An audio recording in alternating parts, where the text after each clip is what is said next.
Good morning student. मैं अनीता श्रीवास्तव भागवत विद्यापीठ की हिंदी की शिक्षिका हूँ। आज मैं आप लोगों को कक्षा 3 को उनकी पाठ्य पुस्तक से पाठ 14 को पढ़ाऊँगी।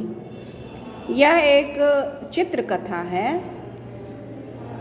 जिसका नाम है मोतियों का खेत। चित्रकथा का अर्थ ये होता है कि चित्र के द्वारा किसी की बात को दर्शाया जाता है, दिखाया जाता है। चित्र होता है और उस आदमी के बोलने का जो है वो उसमें लिखा रहता है, उसको हम बोलेंगे चित्रकथा। ये मैं आप लोगों को इस वीडियो में दिखा रही हूँ, आप लोग देखिए। यह एक कहानी है। अज्ञानी होना उतनी शर्म की बात नहीं है जितनी कि सीखने की इच्छा न रखना। अज्ञानी अगर है कोई तो कोई बात नहीं है, हर कोई ज्ञानी ही नहीं होता है। लेकिन अज्ञानी होना शर्म की बात नहीं है जितना कि अगर कोई चाहे कि वो सीखने की इच्छा नहीं रखता है। सीखने की इच्छा हमेशा रखनी चाहिए और ये कोई बुरी बात नहीं है, ये बहुत ही अच्छी बात है। एक दिन अकबर के हरम में घर में उनकी रानी को आप लोग यहाँ देख रहे हैं पिक्चर में, वो क्या बोल रही है?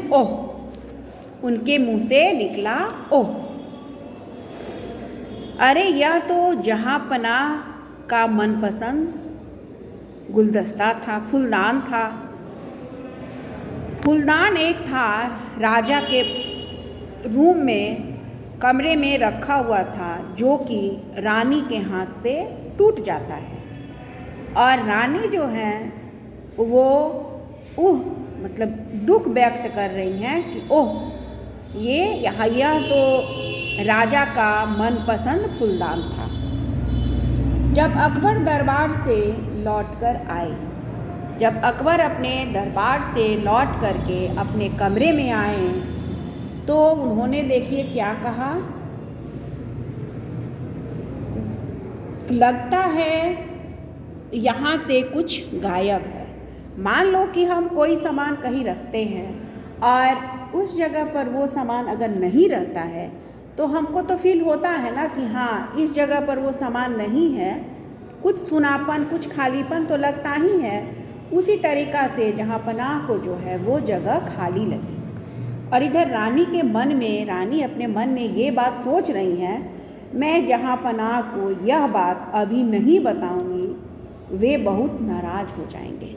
वे सोच रही हैं कि मैं अब अगर अभी राजा को बता दूंगी तो वो गुस्सा हो जाएंगे। हाँ, ध्यान आया, मेरा मनपसंद फूलदान जो चीनी मुसाफिर ने मुझे दिया था वह कहाँ है?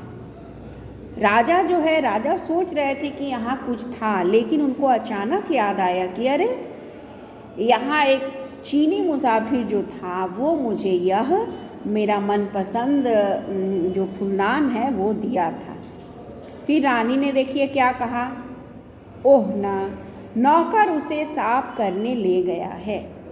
वो क्या किए कि राजा से झूठ बोल दी कि नौकर उसको साफ करने के लिए ले गया है। रानी जो थी सही बात उनको नहीं बताई। बाद में अब चूँकि ये आराम कर चुके हैं और तरोताज़ा हैं, मैं उन्हें सच्ची बात बता देती हूँ। अब रानी के मन में आया कि राजा तो अभी सोए थे और सोने के बाद अभी जगे हैं, तो वो उनका जो दिमाग है वो फ्रेश है, एकदम आराम कर चुके हैं, क्यों न मैं उनको सही बात जो है वो बता दूँ। मुझसे एक गलती हो गई, मेरे हाथों आपका मनपसंद फूलदान टूट गया।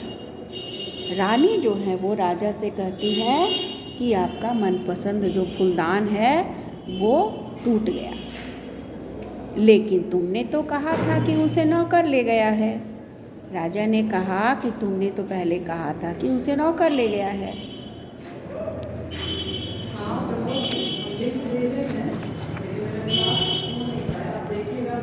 मैं आपको पहले बताने से डर रही थी।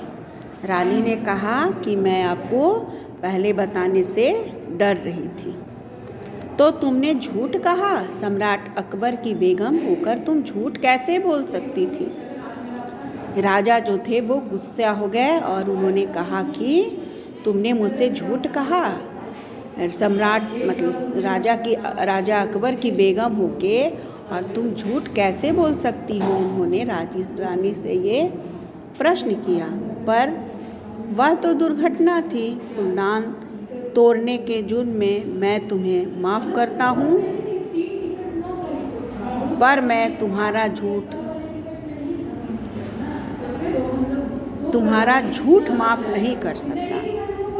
राजा ने कहा कि फूलदान टूट गई तो मैं तुम्हें माफ़ कर दूंगा, लेकिन मैं तुम्हारा झूठ जो है वो कभी भी माफ़ नहीं कर सकता हूँ। तुम्हें जो है फ़ौरन यह महल छोड़कर जाना होगा। अब देखो उसका पनिशमेंट जो है, उसकी सज़ा जो है, राजा ने उनको क्या दिया कि तुमको यह महल छोड़ करके फ़ौरन मतलब तुरंत इस महल को छोड़ करके यहाँ से जाना होगा। राजा ने उनको सज़ा इसलिए दी, फूलदान टूटने के लिए उनको सज़ा नहीं दी। सज़ा उनको इसलिए दी कि उन्होंने राजा से झूठ बोला था। चलिए और अगले क्लास में बाय।